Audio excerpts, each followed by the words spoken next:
kami juga sebagai koordinator pendapatan terhadap OPD retribusi.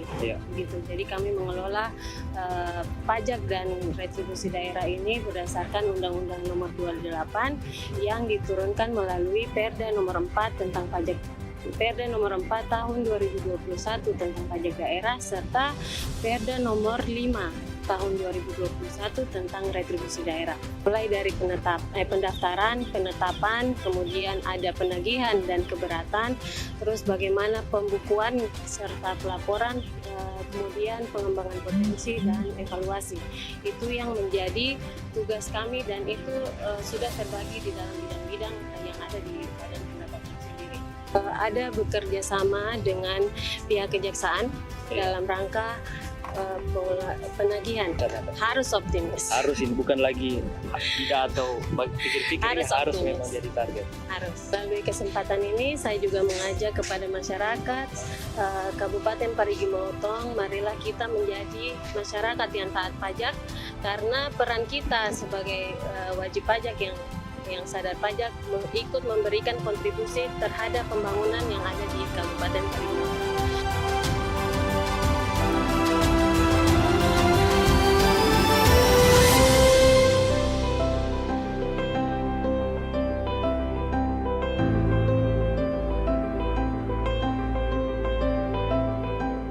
Assalamualaikum warahmatullahi wabarakatuh. Halo teman-teman semua di mana saja berada. Hari ini spesial kita podcast. Seperti teman-teman saksikan, kita lagi berada di depan kantor Bupati Parigi Motong. Dan hari ini Parigi Podcast kembali berbeda karena hari ini kita bekerja sama dengan Bapenda. Kita berkolaborasi dengan Bapenda Podcast. Kita akan berdiskusi khususnya terkait dengan apa itu Bapenda, peranan dan fungsi dan juga tupoksi dari Bapenda itu sendiri. Mungkin langsung saja teman-teman sudah menyaksikan. Di sini, di samping saya sudah ada salah satu ibu-ibu yang sebentar akan membantu saya menjawab pertanyaan-pertanyaan terkait sebenarnya apa itu Bapenda, bagaimana tugas dan fungsi dan tupoksi dari Bapenda itu sendiri. Mungkin langsung saja, teman-teman mungkin belum mengenal ibu yang satu ini, langsung saya mempersilahkan ibu di samping saya untuk memperkenalkan dirinya. Silahkan ibu. Iya, terima kasih. Assalamualaikum warahmatullahi wabarakatuh. Waalaikumsalam. Nama saya Dian Pravitasari, bisa disebut dengan Ibu Vita saja. Ibu Vita. Ya. Siap. Berarti Ibu Vita selaku Kepala Badan Pendapatan Daerah. Masih PLT, Pak. Oh, masih PLT. Siap. Berarti Ibu salah satu bisa dibilang pimpinan ya, mungkin bisa sebentar membantu kita, membantu teman-teman audiens untuk memberikan pemahaman atau mungkin jawaban terkait dengan sebenarnya bagaimana itu Bapenda, apa itu Bapenda. Mungkin sebelum kita masuk ke dalam, Ibu Vita, saya panggil Ibu Vita saja ya. Ibu Vita terkait dengan Bapenda, mungkin sedikit gambaran umum atau sebenarnya apa itu Bapenda sebenarnya, Ibu? Silakan. Iya. Bapenda ini instansi pemerintah yang bertugas dalam rangka pengelolaan pendapatan daerah yang menjadi kewenangan pemerintah daerah Kabupaten Parigi Motong. Yang menjadi kami juga sebagai koordinator pendapatan terhadap OPD retribusi. Gitu. Jadi kami mengelola pajak dan retribusi daerah ini berdasarkan Undang-Undang Nomor 28 yang diturunkan melalui Perda Nomor 4 tentang Perda Nomor 4 Tahun 2021 tentang pajak daerah serta Perda Nomor 5 Tahun 2021 tentang retribusi daerah. Itu yang menjadi dasar untuk kami melakukan pungutan yang ada yang menjadi kewenangan dari pemerintah Kabupaten Parigi Motong. Berarti Bapenda adalah instansi yang melakukan pungutan kepada masyarakat, lebih tepatnya retribusi, Bu ya. Dengan perda-perda yang seperti Ibu sebutkan tadi. Kalau untuk secara gambaran umum, Ibu, sebenarnya tugas dan fungsi adanya Bapenda ini, mungkin masyarakat yang sedang menonton ini masih awam terkait dengan bagaimana tugas dan fungsinya. Apakah memang Bapenda sekedar untuk bagaimana memungut retribusi yang ada di masyarakat untuk menjadikan itu sebagai PAD di khususnya pemerintah daerah. Itu selain itu bagaimana atau mungkin apa yang memang perlu disampaikan terkait dengan tugas dan pokok fungsi dari Bapenda itu sendiri, Bu? Iya. Untuk Badan Pendapatan Daerah Kabupaten Parigi Motong itu yang menjadi tugas dan fungsi kami mulai dari pendapatan, terus pendaftaran, mulai dari pendaftaran, penetapan, kemudian ada penagihan dan keberatan, terus bagaimana pembukuan serta pelaporan, kemudian pengembangan potensi dan evaluasi. Itu yang menjadi tugas kami dan itu sudah terbagi di dalam bidang-bidang yang ada di Badan Pendapatan sendiri. Nah, di sepanjang perjalanan kami ini, kami juga dibantu dengan teman-teman yang sepanjang Parigi Motong ini, dibantu sama teman-teman yang ada di rayon. Itu yang mereka juga melakukan sama halnya dengan kita yang ada di kantor, itu melakukan mulai dari pendataan, dia penagihan sama pemutakhiran dan semacam itu. Berarti kalau kita bicara Parigi Motong, Ibu Vita, ini kan melihat garis tepi pantai atau mungkin jarak dari Kabupaten Parigi Motong yang kurang lebih 472 km jaraknya, yang bisa dibilang sangat panjang. Melihat Bapenda itu sendiri juga memungut retribusi di masyarakat, mungkin bisa dibilang seluruh masyarakat Kabupaten Parigi Motong tanpa terkecuali. Melihat tadi kan Ibu sebutkan juga sudah ada perwakilan-perwakilannya Bapenda di daerah.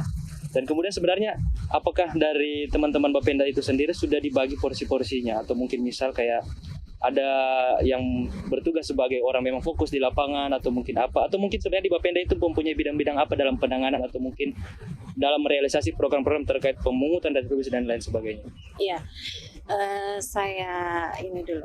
Tadi katanya retribusi. Jadi sebenarnya retribusi ini, kalau untuk pajak, kami Bapenda sendiri lebih mengelola pajak daerah. Pajak daerah ya? Iya. Dari 11 jenis pajak daerah itu di tahun 2000 sampai tahun 2021 ada satu jenis pajak yang belum terkelola, yaitu pajak air tanah dari 11 jenis pajak. Nah, di tahun 2023 insya Allah dari 11 jenis pajak itu kita sudah mau pungut semuanya. Menunggu penyusunan Perda sesuai Undang-Undang Nomor 1. Nah, terus untuk teman-teman yang ada di rayon itu, kita sebutnya rayon. Rayon itu ada dari sepanjang Parigi Motong ini ada 6 rayon yang terbagi. 6 rayon ya? 6 rayon yang terbagi. Terus ada koordinatornya, ada staf yang lain. Itu menjadi bagian dari Bapenda yang mempunyai tugas mulai dari mendata, terus melakukan penagihan seperti itu. Nah, kalau untuk retribusi sendiri itu lebih ke OPD pengelola retribusi. OPD pengelola. Jadi kita memang Bapenda sendiri lebih fokus ke penagihan pajak, pengelolaan pajak daerah. Retribusi itu adanya di OPD pengelola retribusi. Berarti retribusi dan pajak ini hal yang berbeda juga. Kalau untuk dari rayon-rayon Bapenda itu sendiri, Ibu, apakah memang mereka di perwilayah yang tersebar tadi Ibu sebut 6 atau 5 ya? 6. Itu apakah memang ada tempat-tempatnya? Atau mungkin kantor sekretariat atau bagaimana tuh? Iya, kalau sekretariatnya itu kita rayon 1 itu ada di daerah Salsu. Rayon 2 itu ada di daerah Toribulu. Rayon 3 ada di daerah Tinombo, rayon 4 di Palasa, rayon 5 di Bolano, rayon 6 di Motong. Oh ya, berarti itu sering update itu. Iya. Dan atau mungkin Ibu sudah ada memang jadwal khusus terkait dengan mengunjungi rayon, berarti sering. Itu menjadi jadwal khusus memang dari kita untuk bagaimana kita lebih tahu, karena biar bagaimanapun teman-teman yang ada di rayon ini merupakan ujung tombak yang bagaimana perpanjangan tangannya kita Bapenda yang selalu ada di lapangan. Itu di luar dari Parigi yang kita sendiri selalu setiap hari, apalagi teman-teman di bidang penagihan itu yang selalu jalan untuk wilayah Parigi. Saya tadi mau balik lagi Bu terkait dengan 11 jenis pajak yang Ibu sampaikan, dan tahun 2021 tadi kalau tidak salah itu memang ada salah satu jenis pajak yang belum dipungut, pajak air dan tanah. Dan kemudian 2023 nantinya akan dipungut semuanya melalui rancangan undang-undang yang sementara dibahas. Kalau boleh tahu sebenarnya undang-undang atau mungkin Raperda ya, Undang-Undang Nomor 1 itu turunannya Raperda yang digagas oleh teman-teman. Ya. Terkait dengan rancangan Raperda ini, sebenarnya progres itu apakah memang sampai dengan saat ini sementara dibahas, atau mungkin bagaimana terkait dengan progres dari Raperda ini? Apakah teman-teman Bapenda juga tahu terkait itu? Iya, kalau untuk penyusunan Raperda yang disesuaikan dengan dari Undang-Undang Nomor 1 tentang hubungan keuangan pemerintah pusat dan pemerintah daerah, Iya. saat ini kami Badan Pendapatan Daerah itu masih sementara penyusunan naskah akademik. Penyusunan naskah akademik, ya, penyusunan naskah akademik yang insya Allah dalam minggu ini itu sudah naik ke untuk diparipurnakan di DPRD, menunggu tarif perhitungan dari retribusi daerah gitu. Berarti bisa dibilang sudah tidak lama lagi ini prosesnya tahapan terkait dengan pembahasan. Semoga saja bisa direalisasikan awal tahun ini biar nanti 2023 Bapenda bisa merealisasikan 11 dan semua jenis pajak yang Insya Allah. Kalau terkait dengan pajak ini Bu, apalagi kan mungkin masyarakat umum tidak mengetahui ya, saya sudah bayar ini bayar itu tetap juga dipajak. Kan mungkin masyarakat awam masih ada jiwa-jiwa yang belum sadar terkait dengan pajak. Sebenarnya dari Bapenda sendiri mungkin bisa dibilang menjadi hambatan atau mungkin tantangan dari Bapenda. Sebenarnya melihat itu semua, Bapenda sendiri mempunyai tips apa ini atau mungkin sebuah metode-metode yang digunakan terkait bagaimana menyadarkan masyarakat terkait dengan wajib pajak ini? Iya, jadi pajak daerah kami itu sudah mulai dari tahun 2014 yang setelah perubahan-perubahan. Nah itu beberapa kali perubahan itu kami selalu melakukan beberapa kali sosialisasi bagaimana pendekatan kepada wajib pajak. Kita selalu mencoba untuk memberi selalu edukasi kepada masyarakat bagaimana kewajiban dari masyarakat sendiri untuk pembayaran pajak daerah. Nah untuk di tahun ini kami itu ada bekerja sama dengan pihak kejaksaan dalam rangka penagihan pajak daerah. Jadi kami Bapenda melalui aparat penegak hukum. Ya, aparat penegak hukum bekerja sama dengan mereka bagaimana menyadarkan masyarakat ini, memberikan edukasi kepada wajib pajak. Nah, terus juga yang kedua, kita sekarang ini lagi tahun ini kita bekerja sama dengan pihak ketiga itu PT Kartens dalam rangka pengelolaan pajak daerah. Ya, tahun ini insya Allah masih pajak daerah. Insya Allah lagi tahun depan kita bisa maju ke langkah untuk bagaimana pengelolaan retribusi yang ada di Kabupaten Parigimotong. Berarti lagi banyak targetnya Bapenda ini. Apalagi melihat tahun 2023 masih masuk di bulan ketiga ini, Bu. Sebenarnya melihat awal tahun, apalagi Ibu kan sebagai PLT dari Bapenda itu sendiri terkait dengan bagaimana melihat Bapenda ke depan juga. Melihat pajak, kemudian bagaimana pendapatan daerah yang tergantung dari Ibu juga. Dan ide-ide dari semua teman-teman yang ada di Bapenda. Kalau melihat 2023 yang masuk di bulan ketiga ini, terkait dengan tahun ini, kira-kira Bapenda mempunyai cita-cita atau mungkin target apa yang mungkin di gambaran Ibu bersama teman-teman yang ada di Bapenda untuk dicapai di tahun? Bapenda ini sebenarnya target ukuran keberhasilan dari Badan Pendapatan sendiri itu dilihat dari target.